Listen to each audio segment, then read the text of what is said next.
welcome everyone to Photo Gallery and the Artist Talk by Alex Ferrone.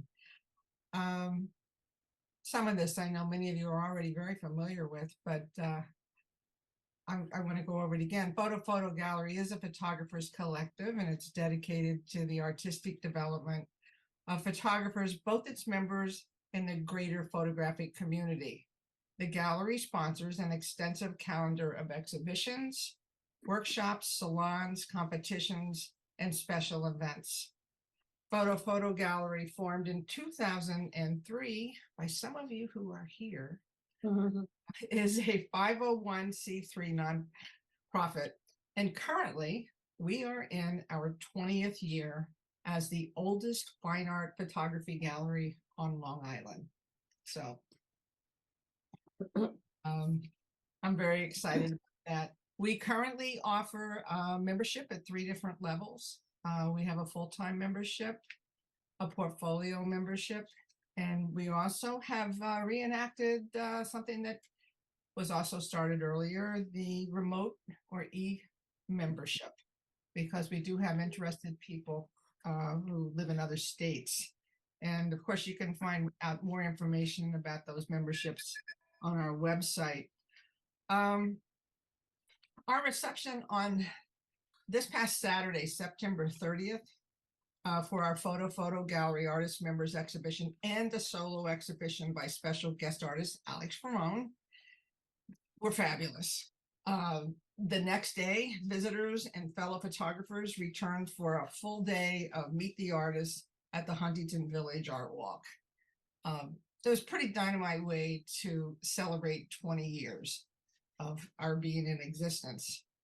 The Artist Fall exhibition, and let me back that up again. There are 15 artists from Photo Gallery, member artists, who are represented by 1 or 2 images, and it's documentary, street, conceptual, still life, architectural, photographic composites, and landscapes. And they all come together to celebrate the collective efforts of our members to express their strength and individual vision through fine art photography. No other photography gallery on Long Island comes close to Photo Gallery's longevity or diversity of vision. Coming up next, as we said before, is 2 solo shows, one by Paul Mealy and one by myself, Pamela Waldrop. And I also am going to, I wasn't going to mention this because it's not specifically fine art photography, but I am going to mention that we have a fundraiser and photography exhibition in the back. And I'll tell you why I'm mentioning it, because people automatically might think that this is just going to be a very amateurish thing. But Alex, you wouldn't believe the people from national shows who are submitting to this, who think it is a wonderful way to raise money and to get some, caliber photographs of their pets in our back gallery. So that's coming up too. And then the last of the year, we're having Ed Berger, Bruce Cohen, Eileen Novak, Alan Richards, Saul Addison, Tom Demick, and Victoria Shields. So we have a lot coming up. In addition to that, there's our competitions. The national competition will happen in January. And again, you can look at our website to see all the other things that are happening. I want to thank everybody who helped to put together the solo exhibition by Alex. I know she's going to talk more about that, so I won't go into that too much. And Alex is going to talk more about herself, but I want to say what I want to just tell you a quick little story. Recently, I was gallery sitting, and a high school group of kids came from a local high school, or 15 kids. And one of the advanced students, as she was leaving, was standing next to one of Alex's photographs. And I loved what she said. She looked at the photograph and she said, when I first looked at this, I thought it was Leaf. And then I looked around the room, and as I followed the flow of the images to the end, I realized that it flowed into the ocean. And I'm telling you this story because I think that's what Alex does in her work. She allows it to reveal itself to however the visitor, the person who's looking, interprets it. So with that, I give you Alex Ferrone. Thank you. Thank you, Pam. That's a nice to hear that. And yeah, I think with abstraction in general, I think that's a good way of looking at it. And my works are pretty abstract. And I do get many people that, see them and look at them and say, okay, what am I looking at? And I like to listen to them and to, hear them talk about my work. So it's really interesting what people have to say. Even on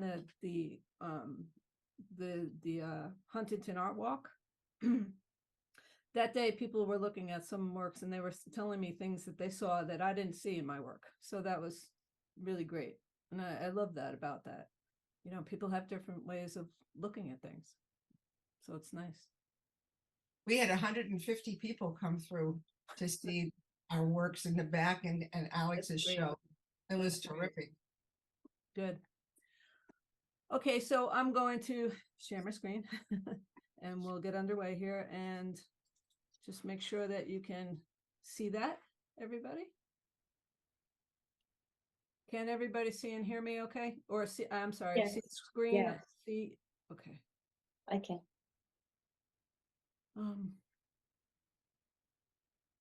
Yeah, right, okay. Well, as Pam said, and most of you know, I'm Alex Ferrone. I'm a fine art photographer from Long Island and have been photographing since my teens. Later on, I took a few photography courses and began working in a photo lab. Life shifted after a bit, and I pursued a marketing career, spending several years with a small agency in New York City. After that, I spent some years going back and forth between photographing portraits and small events, as well as a couple of other day jobs. Then 20 years ago, I was given a fabulous opportunity to take my photography to a new level, literally. While working and living back in Nassau County, a client of mine who owned a helicopter invited me on a flight to go around the island. I thought that was awesome, so of course I went, and of course I brought my camera, and we flew all around the island, and I just fell in love with the concept of flying and everything that I saw from above. There was nothing cooler than flying next to the Montauk Lighthouse. It was interesting to see the man-made formations of roadways and housing clusters from this new angle, and I enjoyed the idea of photographing from the air. I parlayed my love for flying into a part-time commercial aerial photography business and began photographing by helicopter.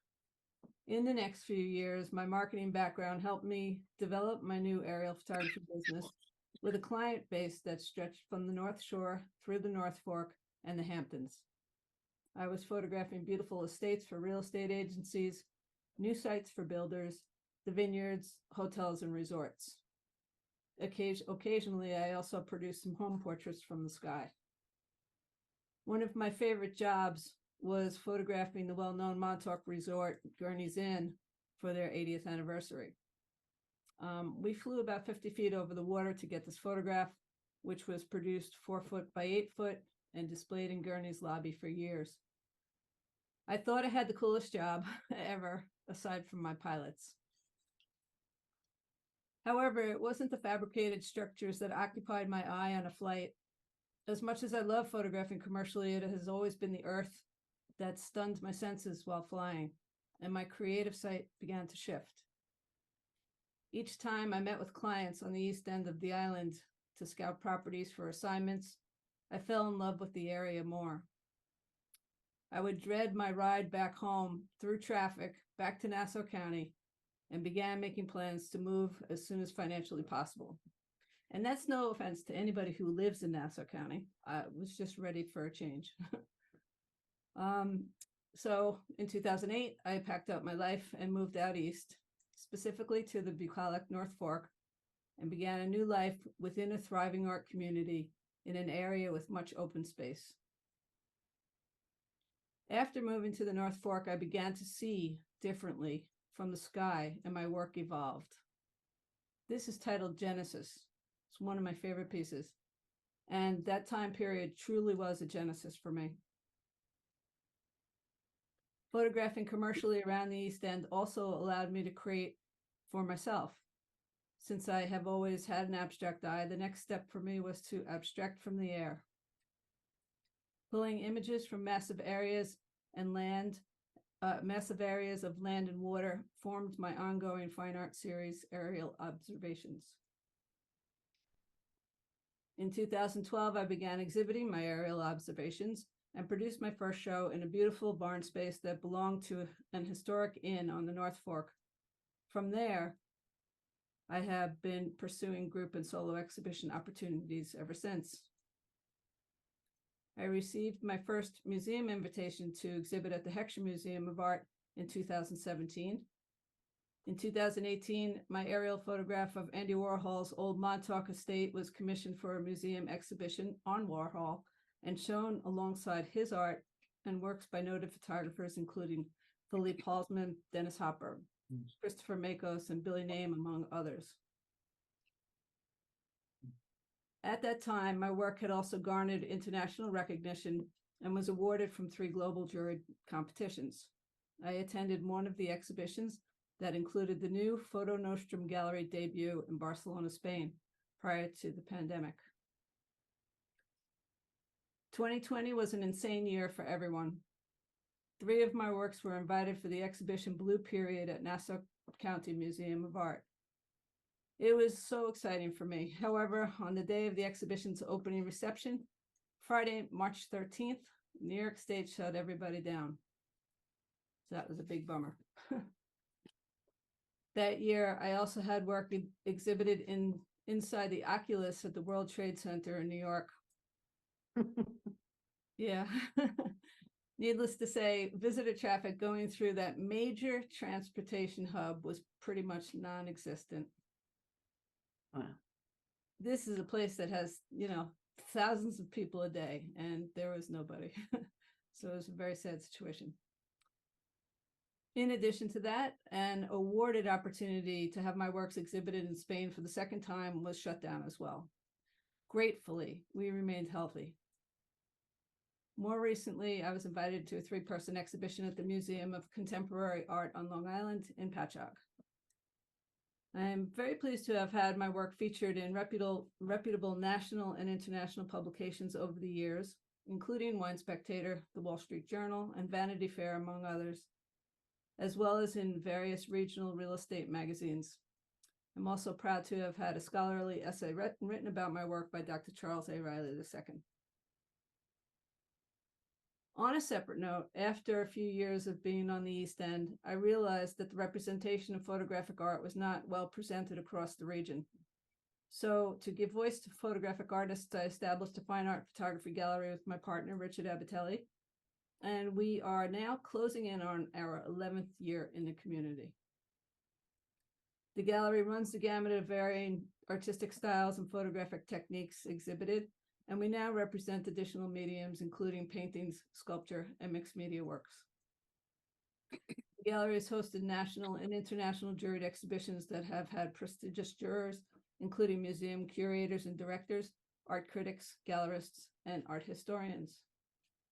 I have also participated as an independent juror for exhibitions in the region, including at Southampton Arts Center, Fotofoto Gallery, and the Art League of Long Island. Life as an artist and a gallerist is a lot of work. I'm pretty sure my family doesn't get it. And I have considered that normal 9-to-5 job that might, get me perks like, more free time or even a 401k for retirement.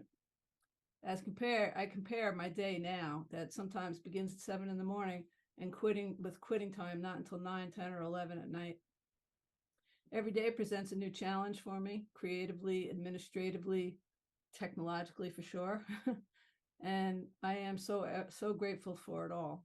The personal rewards of working as an artist and working with other artists make the diligent efforts all worth it. The following are a few installation photos along with the 9 exhibition works from my flying solo exhibition at Fotofoto, currently up until Sunday. So I'll just share all these for a minute or two.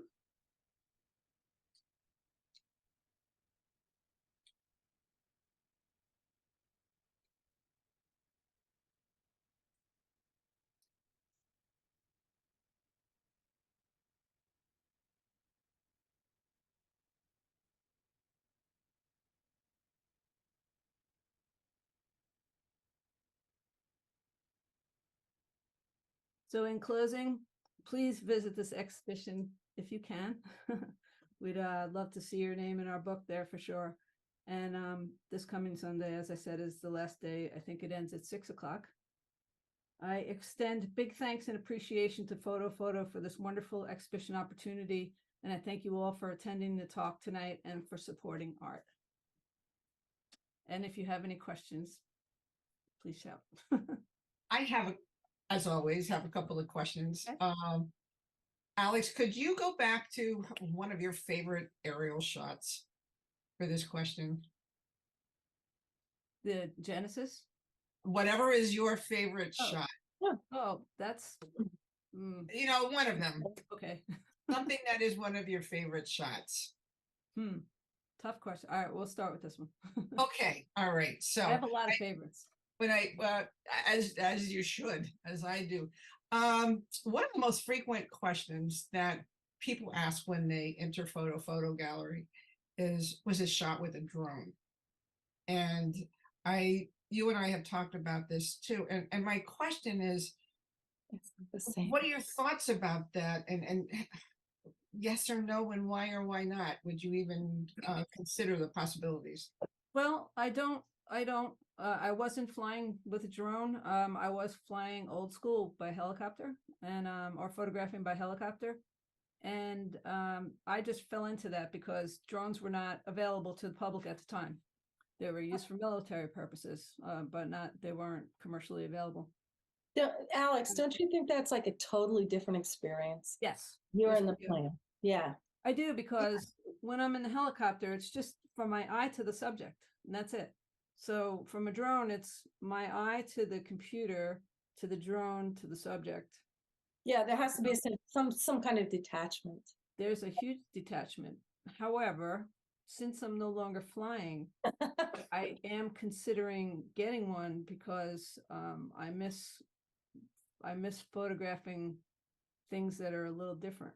You know, I mean, I can, of course, I have my camera with me every day and photograph from the ground all the time and looking for that different angle of, you know, vineyards because I'm there.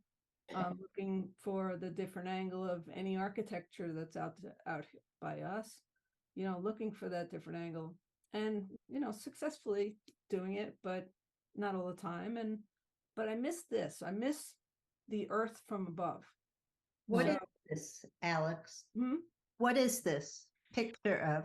This is everything in here. They're all aerial photos from Yeah. over the island. This in particular is a series of sandbars that are within an area of water. So you'll see the green area is a deeper area of the water, and the more brownish areas are the more shallow areas, and the lighter areas are above water.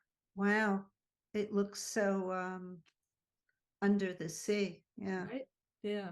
And that's the other thing, you know, well, not as opposed to the drone, but to be up there, you can see where you're photographing immediately. So yeah, so that's as compared to a drone.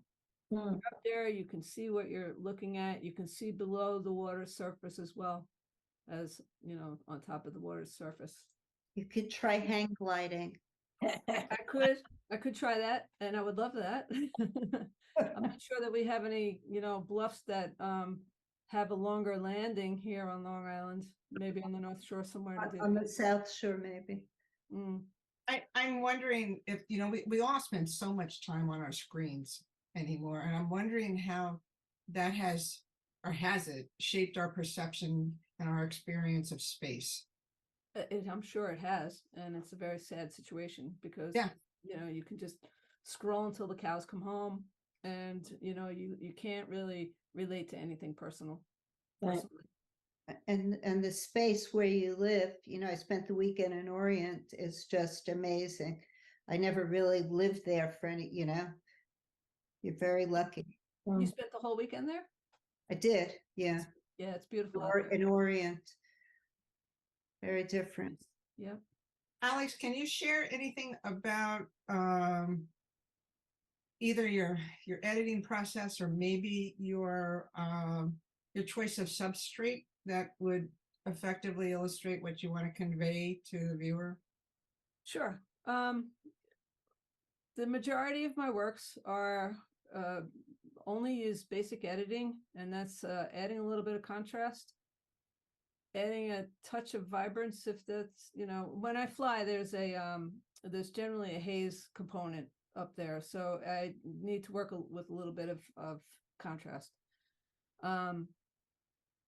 And then maybe a little bit of vibrance and maybe a touch of saturation. However, in a piece like, hang on a sec.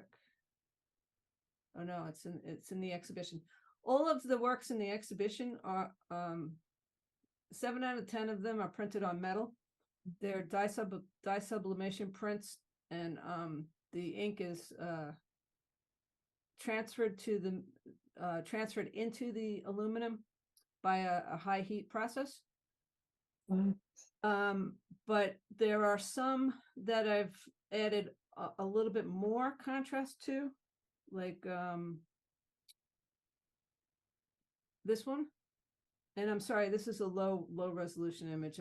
I couldn't find the high res immediately.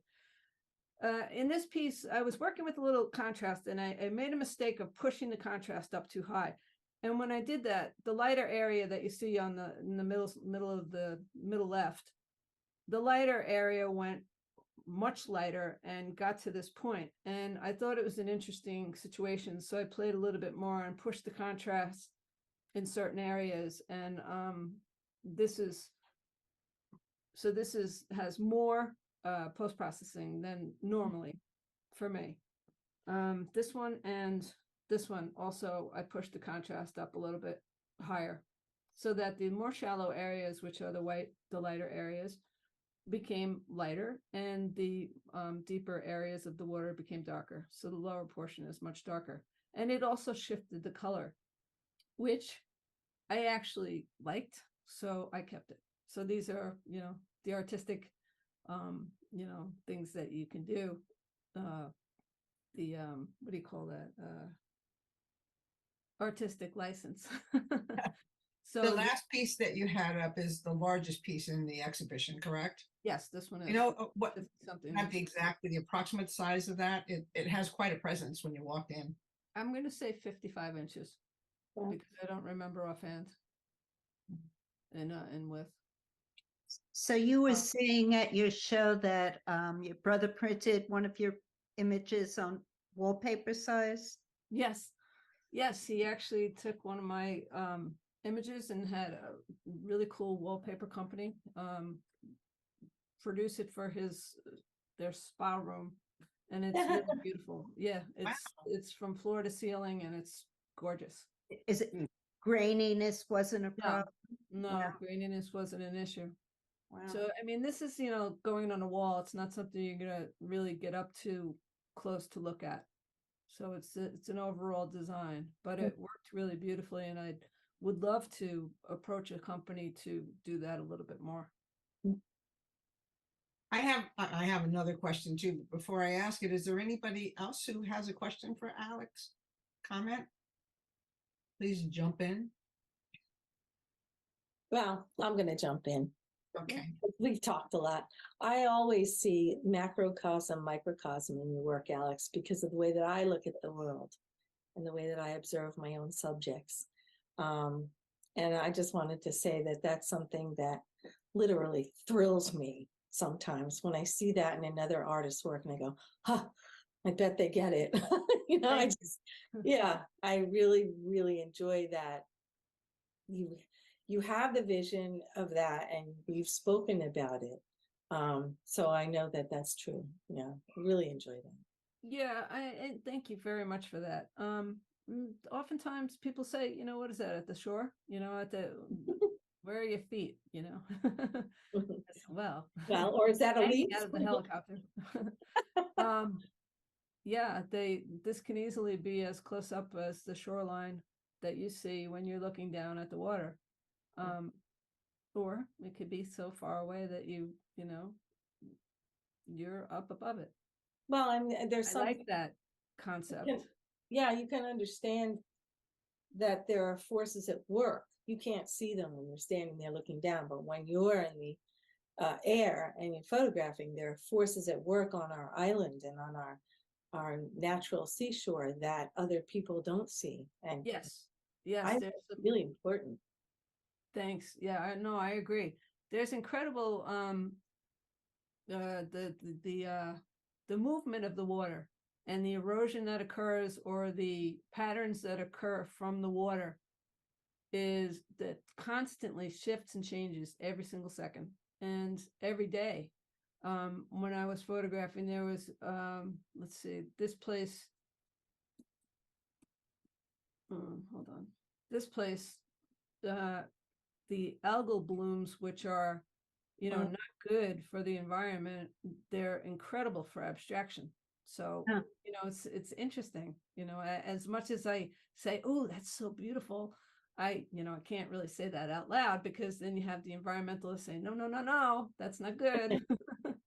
And I understand that, but it lends itself to every time the water shifts a direction and the weather comes into play, and every time it shifts a direction, it moves this red tide out or in, or shifts the sand area. See in right underneath the text there, there's an area in the sand that you can see that's underneath the water. All of that shifts. There are shoals that form from the weather. Mm. Let's see which one it is. This one, I mean, this whole area is all done by water movement. And depending on the weather and how it moves the water in, how the flow of the tides come in, it's shifting all that sand underneath. Wow. So these are shoals and they're built up of just sand that keeps moving in one direction or another. So yeah, it's very important. Yeah, gorgeous. Thank It you. looks like a flower. It does. Does. And then in this instance also, with the helicopter, it's great because I can move the helicopter around to work with the sunlight. So Wow. the Oh, sunlight, all the white flecks are sunlight on the water, Right. and they played an integral role to this image. So you're painting in the sky with a camera and a giant helicopter. Absolutely. Yeah, thank You you. That's what it absolutely is. are. Thank you. Yeah, I love it. I love it. I miss it. And one of the reasons why I don't fly, probably the main reason, well, I don't I haven't flown in a few years because my favorite pilot retired. And for me to switch pilots is a tricky thing because I have to get into the helicopter and tell them exactly what I don't want them to do. And you know, depending on how they fly, they have to make me feel at ease in order for me Yeah. to photograph properly. Yeah. So to break in a new pilot, you know, is tricky sometimes. And so I decided that when the pilot retired, I said, okay, well, let me concentrate on seeing how I can get these out to the public and see if I can get them printed, get, you know, any exhibitions coming from them, etc. And at the same time, I started concentrating more on the gallery and really making the gallery more of a priority. So, and actually the gallery has been a priority since we opened, but for some reason at this time, more things were happening with the gallery. So I just, time moved past, and then all of a sudden drones went up into Yeah. the air and became available to everyone and their mother. And people didn't understand what the altitude of 400 maximum feet was. And it was like the Wild West up in the sky. Yeah. And riding in the helicopter, flying the helicopter, if you see a drone off to your left or to your right, you know, that's big trouble. because that can take that chopper right down. Oh you my know? God. Yeah. We were- Alex, Mm. go ahead. we were in Montauk and doing a session, and I turned and I saw a kite not too far off from my side of the helicopter, and I told the pilot right away. I said kite on the left, and he just booked to the right really quickly. Because can you imagine the string getting caught into the rotors? I mean, we would have gone down. So it's a bad deal with Yeah. people flying their drones. Some drones are this big, Who's going to see that from the sky? No one's gonna see it. But Yes, Alex, I got a little now nervous about that. you know the areas that you photographed, and you could conceivably be going, sending a decent sized drone so someone could see it up and observing the same areas that you've already photographed and Yes, then you would see changes. That would be really interesting. yes. And that is part of something that I would really like to focus on, pun intended. Yeah. Because I do have plans for a nice big fat book, and it's going to be scientific and artistically based. So I would love to do changes like that, and especially with that's the only way I'm going to be able to do it with a drone, because I think that fear has taken over, and I really am concerned about going up in the air now. So Alex, yes. look, seeing your work together in a presentation like this kind of informs the question that I'm going to ask next, which I have talked to you about before too. I'm very happy that you now have, in addition to your gallery, you have the barn in back, which is a place where you can showcase your own work and hold workshops as well. But I've asked you before. I mean, and let me back up again, because you are a master at curating a show, at Thank you. putting together an excellent show that flows and focuses. The most recent show that hit me with the most impact was Glacial. And the conversation that I had with Eleanor Goldstein, Yes. was just incredible. But my question relates to you. How does working with those artists, how does curating those shows impact you in different ways in your own work, in being able to do it and what you do, and it has to. Well, let me just tell you, you all inspire me on a daily basis. And as an artist, as a gallerist, both. I am so blessed to be able to have the gallery, to be able to see the change of work at every exhibition. I'm so fortunate to be able to see the progression of some artists over the years. And that always inspires me. And it makes me want to progress with my own work. So now, since I'm not flying, I'm working on my archives, and I'm bringing out, trying to find the next better one from, it could be photographed at the same time of year or the same year, but it needs to be presented better, so I'm watching everybody's presentation, their styles, their techniques. I'm not a gear junkie, so I don't, pay attention to anybody's gear. I watch as far as photography is concerned, I see the finished image, and I would like to know how they arrived at that. I can see nuances in all these different works that I would like to say, I find something new and I see it and say, oh, I'd love to experiment with that, see if I love the way they saw this. I love their point of view here. What's their vantage point? The brush strokes. Adding new mediums to the gallery has been incredible for me. Opening my photography to painting and the eyes of a sculptor, or to mixed media work, printmaking, it's all opening my eyes to how my photography can advance also. But there are only so many hours in a day. Yes. Yeah. Yeah, that's the unfortunate thing. And Alex, Yes. speaking of archives, Mhm. like looking at these images, and I'm sure on any given experience of being in the helicopter, you're shooting a lot because you know what a special occasion it is. Do you realize the best pieces as you're shooting them, or do you have that wonderful element of surprise when you come back and you study things more closely as you begin to curate what you've shot? Great question. Both actually. I try not to crop after, but if you could see here, the middle piece, it was a great horizontal photograph, and it just tightened up when I cropped into it.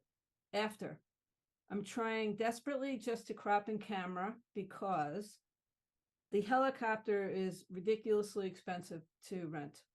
And most of my work, and I hate to say this, but it's my favorite pun, most of my work is done on the fly. And most of my photographs occur on the fly. So as I'm going, and I'm in motion and I'm photographing, I'm not photographing, 25 images of the same area. I'm photographing 2 or 3. Unless I decide that, oh, I love this area so much, we'll just forget the profits on this job and go and circle back, So at that point, I can go back and I can concentrate on different angles and, look a little bit more so I can see the finished product, might have a couple of variations for when I come back and I look. There are plenty of surprises all the time. There's light that falls on the water that is always pleasant when it's, a surprise. There are lines that occur that can be a surprise. They pop up with, like the algal blooms. Like the piece on, and I don't have this up close, but the piece on the right had these great markings in the sand, and you have this whole entire natural setting, and then there are these round markings that look like they're from some ATV, some type of vehicle that is that you could play around on the sand with, that large. That I didn't see when I first photographed. So it's a surprise afterwards. So yes to both. I tried desperately just to crop in camera. So there's only a couple of images. And then sometimes afterwards I see something differently. So did I answer that right? Did I? Yes. And especially that, I know sometimes when I shoot, and especially if I'm doing something more abstract, it's almost instinctual the way you're shooting. Mhm. And then you come back and something that you thought was going to be very special isn't as special, and something that you just weren't expecting is really spectacular. Yes. Both things happen. Yep. Yeah. It's interesting how that does. And of course, as you're looking back, as you're looking at your archives, you're looking at it with a different eye. Every time I look back and I say, oh, yeah, you know what? I like this now. Yeah, that Or I actually don't like this, Eileen or put what was I thinking? Eileen put a question in the chat, which do you have a favorite area? Do I have a favorite? Who's speaking? I don't know. Can you mute them? Because I can't hear. Okay. I'm sorry. Can you repeat that? Yeah, Eileen was asking if you have a favorite area. God bless. Bless you. Well, some favorite areas that I used to, when I was flying, I would find myself going back to, when I had a little extra time, or I could afford to tell the pilot to go and we will go play, that type of thing. So I would go back to a favorite area. Yeah, no, I guess not. No, it's all different. It always, I never set out. Oh, no, that's not true. I set out twice to go to an area to photograph. I rented the helicopter just for me, twice. Everything else was done on my way to and from a job. So, most of what I photograph is it comes as a surprise, as we come upon it with the helicopter. It's a surprise. And I have to constantly be looking out the window and out the door and seeing these areas. So they all change and they all become favorite areas, whether it's the cuts of the land or these designs in the water or whatever it is, they all become favorite areas because by the end, even on some of the cloudiest days and some of the murkiest waters, some of the images are just really interesting from different weather patterns. And they all change. So I don't know that I have a favorite area. I think the favorite area is when I come home from the day and I look at my images and I say, wow, that looks great. That's my favorite area, from that day. Alex, there are some people who could not be at the reception or who couldn't be at the art walk. And anyway, I want to be sure to ask this question. Do you think before the show is over, there's any time that you're going to be at Foto Gallery again, where people might be able to see you there? I would love to set up on the 14th of October. I would love to set up and be there at 11 o'clock in the morning for an hour. But I don't think that I'm not able to spend the whole day there. I may be able to spend 2 hours there max. Yeah, so if that's the case and somebody would like to meet me there on that day, unfortunately, I have to do my taxes this week. It's like a big drag. So, but I can set aside that time period if anybody would like to meet. So let me know, and I'd be happy to be there at 11 o'clock on Saturday the 14th. That would be great. I have a question. Sure. When you get pretty close to some of them, there's like a ripple in the paper or in the metal, or is that the photographic image? Because it really looks like I wanted to touch them and but I didn't. Yeah, thank like you. there. Yes, this is wind. That's another thing that is so beautiful about being up in the air. The wind is creating this texture, and it really does look three-dimensional. So windy days provide this beautiful texture on the water. It's just ripples on the water. And then you have an area that's much more calm like this, and you could see some of the ripples, but they're really calm. So it was not a windy day. So you could see the upper area of this piece, there's hardly any water movement at all. And you could see the wakes at the bottom, the little white caps, but breaking on the shore. But it's interesting how there are white caps at the lower portion of this strip of land, and there's nothing above it. So the wind was coming from, the lower right-hand side, creating that the wakes on the water there, and nothing's happening. It's like this strip of land really has broken the pattern of the wind. And it's nice, and it creates incredible texture, or it can create something much more smooth. Thank you. You're welcome. Anybody else?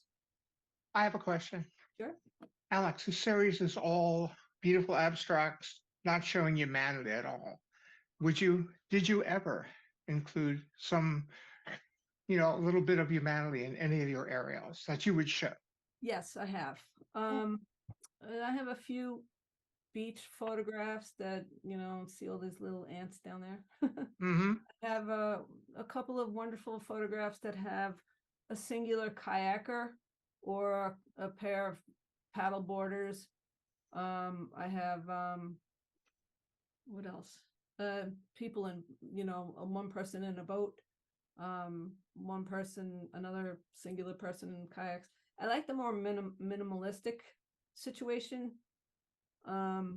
It's not that I don't like people. I just, am bombarded by people all day long. So For sure. I kind of like, I like to leave the mystery without the person. There's a great mystery of scale when there's no person in the image. Mm-hmm. So I do like that. I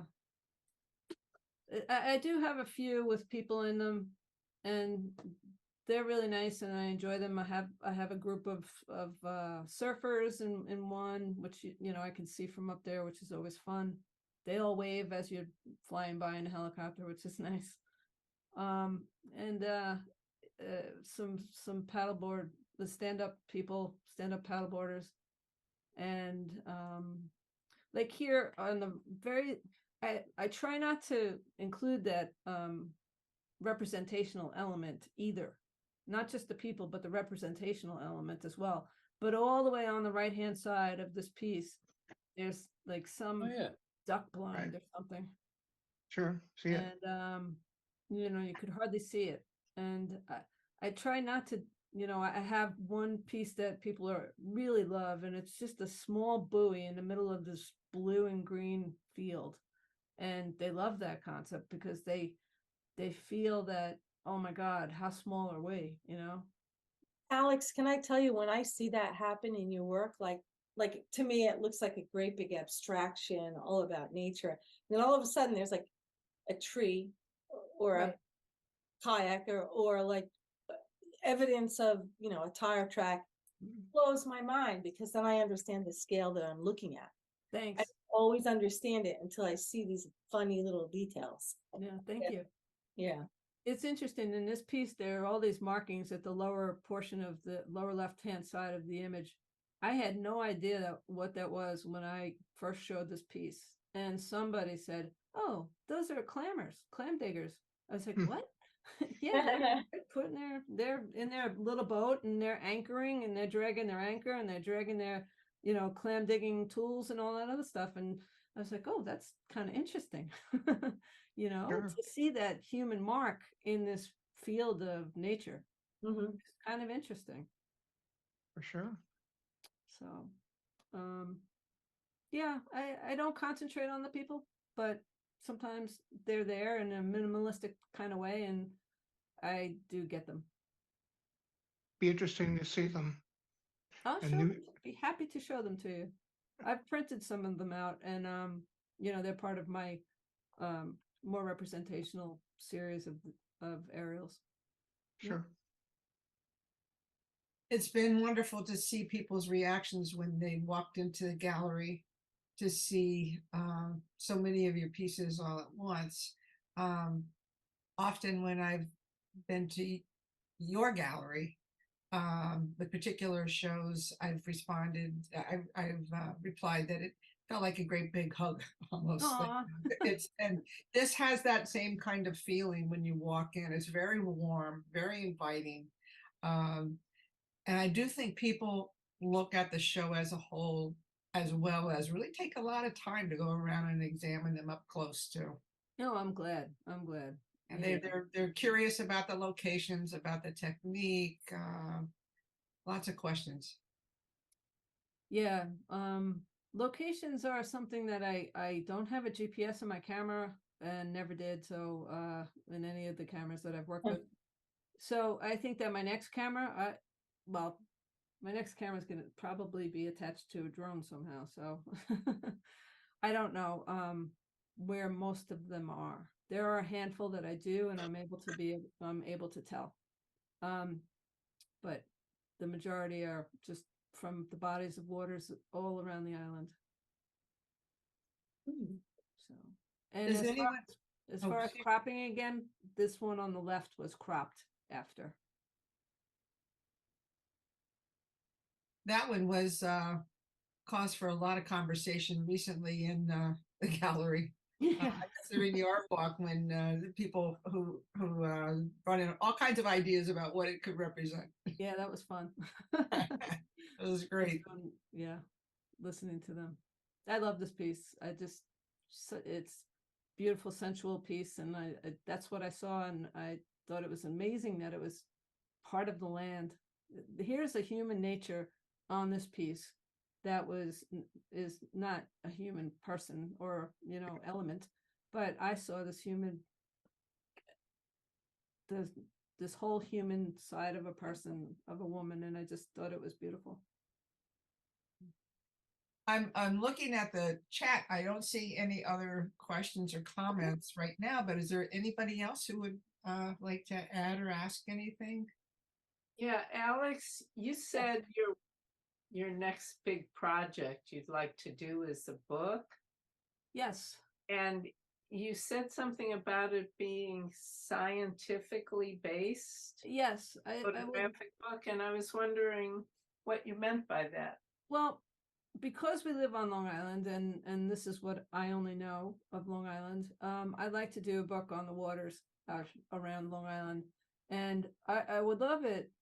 Obviously, I don't have the progression. I mean, I have progression of certain areas that I can go into my archives.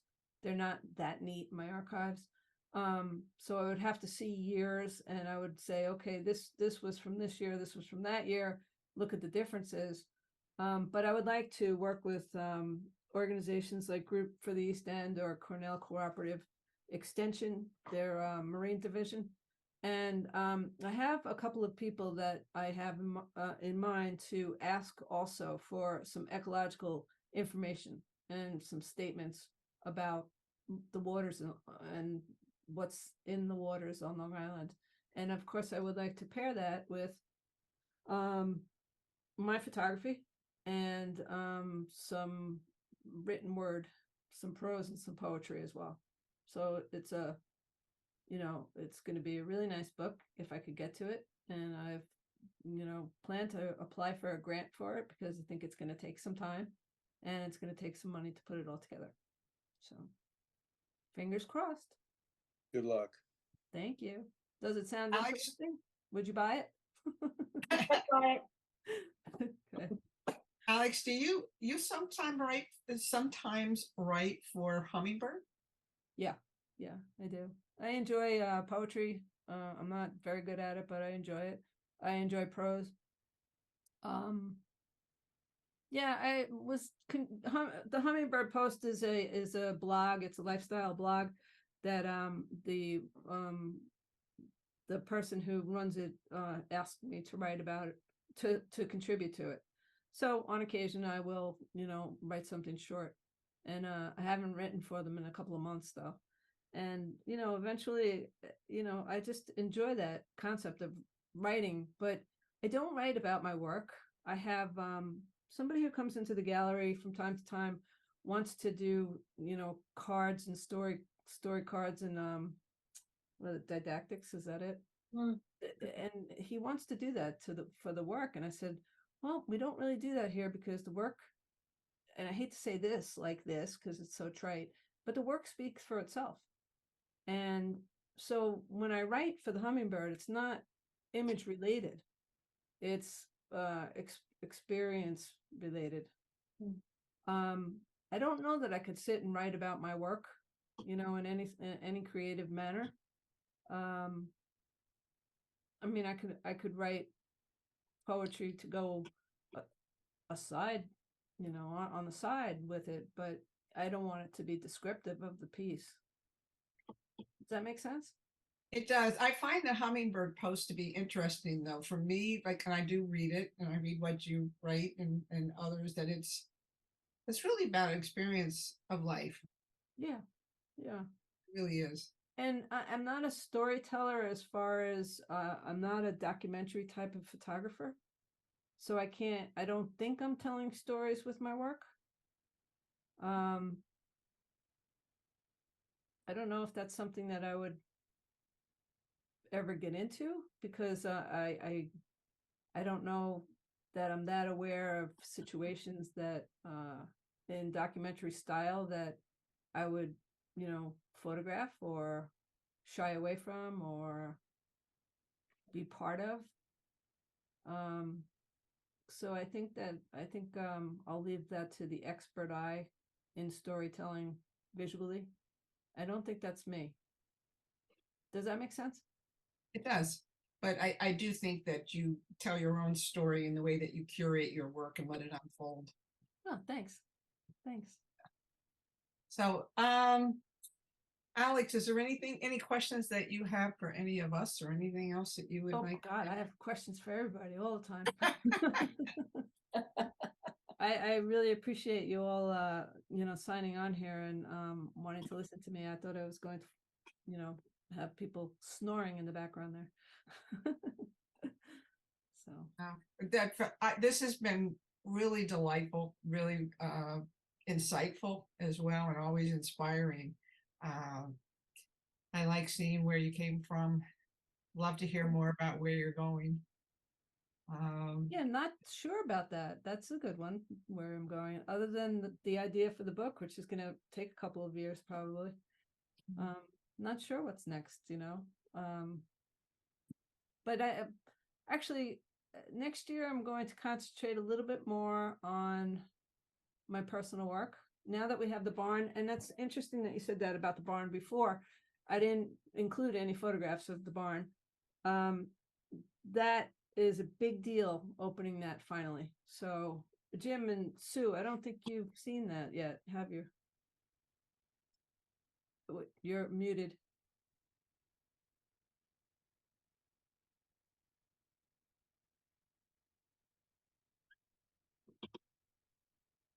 Sue? I know. The last time we were out at the gallery, you took us in there. I don't think it was Oh, okay. completed, but Yeah, it's it was completed. Yeah. wonderful. Yeah.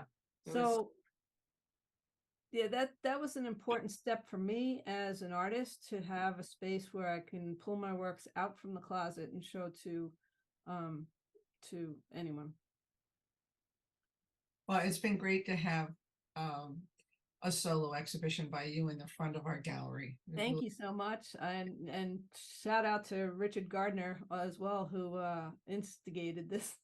Yes, pre-COVID, and then COVID Pre-COVID. squashed a lot of things. Yeah. So thank you so much, and I've really enjoyed this. I Thank think you, Pam, and all the board and everybody from Fotofoto. Really, I appreciate the invitation, really, and it was so nice to be able to present to a whole new audience. okay. So thank you. I enjoyed Thank it you. very, very much. With that, I think we'll say goodnight.